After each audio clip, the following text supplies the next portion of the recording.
and speak my mind about this, but I believe that we can improve the teaching of literacy through historical texts and documents to create both literate and critical thinkers in the individual that are less susceptible to, let's say, to listening or being manipulated by evil governments, mad capitalists, or just people that want to take advantage of them in general. You know, it can help people. It can help make people aware of their own values and the values of other people. Just as Rotary connects the world, so does history. We've all been impacted at one point, whether we know it or not. And it's just helpful to know where each other have come from, like where I have came from, where you came from, where everyone has come from, so we can have that understanding of each other. Will it be beneficial and create friendships? And will it be beneficial all connected? Yes, I believe so, because the world is such a large and open, connected place that I believe it's good to know each other's history. It can form friendships. It can sort of draw a line between things we can and cannot do, things we can and cannot say around the person. I'd say around 6th grade, I transferred to this general area from my old school in Sacramento. I was top of my school in both math and English, but when I transferred out here, the kids were farther along than I was back there. So I didn't even touch what they were learning. So I sort of gave up. And I gave up because I was a very insecure kid, and I didn't want to become known as the dumb kid, because that's how kids are, you know, they're mean sometimes when they're younger. So I didn't want to become known as the dumb kid. I was already insecure about my weight. And it's the way I grew up with my parents. My father was always abusing my mother, and I just sort of learned to keep quiet because my mom would always try her best to get a rise out of my dad. And then once she finally got that rise, she would somehow find a way to blame it on me. That way he would take his anger out on me instead of her. So every time I went home, I even do it now, but every time I go home, I just stay quiet. I go to my room, I do my own thing. So I didn't want to ask teachers for help because I wasn't comfortable. It just wasn't who I was. I wasn't a talker. I didn't want to ask for help. It wasn't until around middle school, history class, the teacher took the subject he was teaching, the topic of history, and he managed to connect it to present day stuff that's happening. And I personally found that really interesting. It made me think. It made me care, like care enough to ask questions. And that just meant the world to me. It helped make me open up a little bit more. Made me help talk to my teachers a little bit. Not only will it build friendships, I feel like, but it can also help keep and build friendliness, but also assist with building and keeping fairness amongst individuals.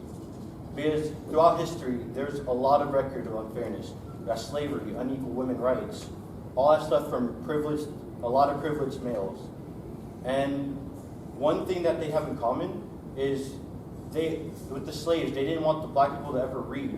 They didn't want the women to go to school. That was their biggest fear, because they knew as soon as we got a little bit of education, they wouldn't be on top anymore.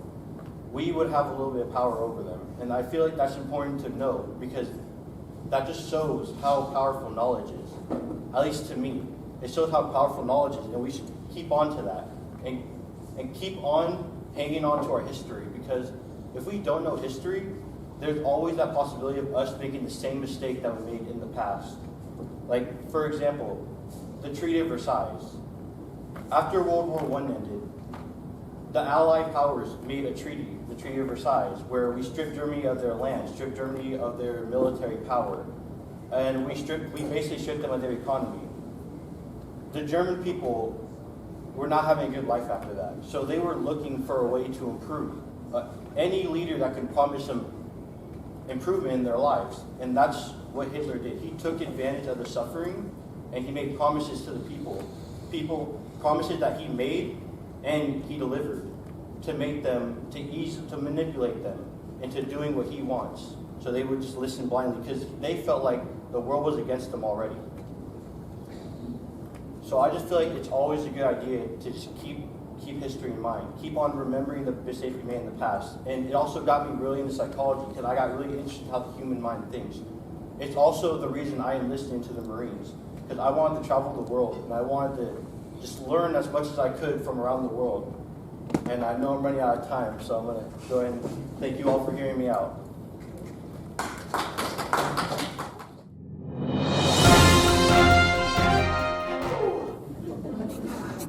So, is it the truth that domestic abuse has affected us in one way or another? It could be you, it could be a loved one, it could be a relative, it could be anyone. Well, today I'm going to go through some stories, some data, and this is my story. Well, let's just bring it all back in the past. So before even I was born, my grandma would actually abuse my mom, both verbally and physically, for things she did not like because my mom wanted to do her own thing, she wanted to go out and all that, but my grandma restricted her from doing any of that, and if she did anything wrong, she'd punish her for that. And my mom kind of took that into a lesson in teaching and passed it down as if it were some type of tradition, which I find very unfortunate because I'm the next one. So I am always verbally abused. Most of the time, but at least it's not physical. The sad part about it is I am a sensitive person, so words hurt me more than the impact of physical pain. So just a reminder, I am an emotional person. Obviously, these acts or experiences are not uncommon, as in a Santa Clara County report in 2011-2012, there was at least 421 children sent to counseling sessions with 3,600, which led up to 3,678 sessions, which is, a big ton. And then in a Santa Clara County homeless and survey report, there's at least 15% of women who were homeless that experienced domestic violence, and at least 6% of them had a child under 18. And obviously, domestic violence can lead up to even extreme measures, suicide. I know, big topic. So what would happen is that at least 9 people died in 2011, and then that was only a decrease to 12 people who died in 2011. So just imagine that. Now, those are just the emotional effects of what domestic violence would do to a person. Now, regarding back to my mom, physical effects are definitely there. As my dad would, yes, my mom is also a subject from a beating to my dad. She would, I was, I believe, around 2 or 1, and she would protect me from my dad, unfortunately. So every time I see her, I could always still see those scars whenever she approaches me. And I'm always guilty because I know that I'm one of the reasons why she has those scars up until this day. So the reason why my dad would do this is because, one, he had a really bad temper. He would just let loose on anyone around him. And number 2, he was not only a drug addict, but an alcoholic. So, which I have refrained myself from doing any of those things. So I am clean as ever, which I'm very thankful for. And that's just the physical effects. Financially, my dad would just watch my younger brother and I, while my mom was out there carrying all the hard work. If it weren't for her, or if it weren't for my family supporting her financially, she would not be where she is today. So, and even when my mom and dad got divorced, that didn't help her the slightest. It only made her worry even more. She'd constantly have to worry if my brother are okay, if we're not starving, we're like all right, all that. And she'd have to, because of that, she'd have to juggle through jobs.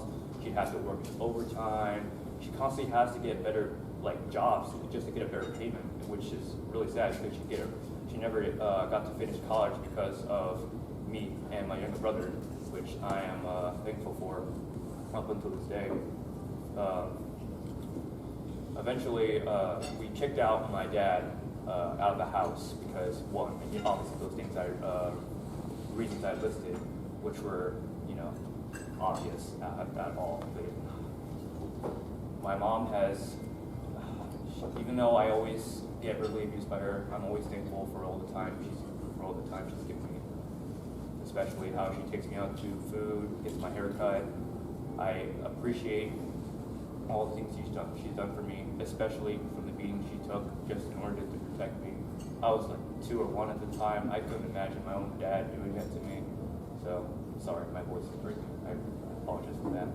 As regarding back to the topic, as esteemed Rotarians, I know that you all work hard on your programs that benefit the whole world, that connect to the world, that such programs such as promoting peace, saving women and children. I appreciate all of that, but then again, domestic violence prevents all of that, as if it were some type of barrier. So I say to you all, before I take my leave, what can we do to protect or to stop domestic violence? And that's it. Have a good day, everybody. And yeah.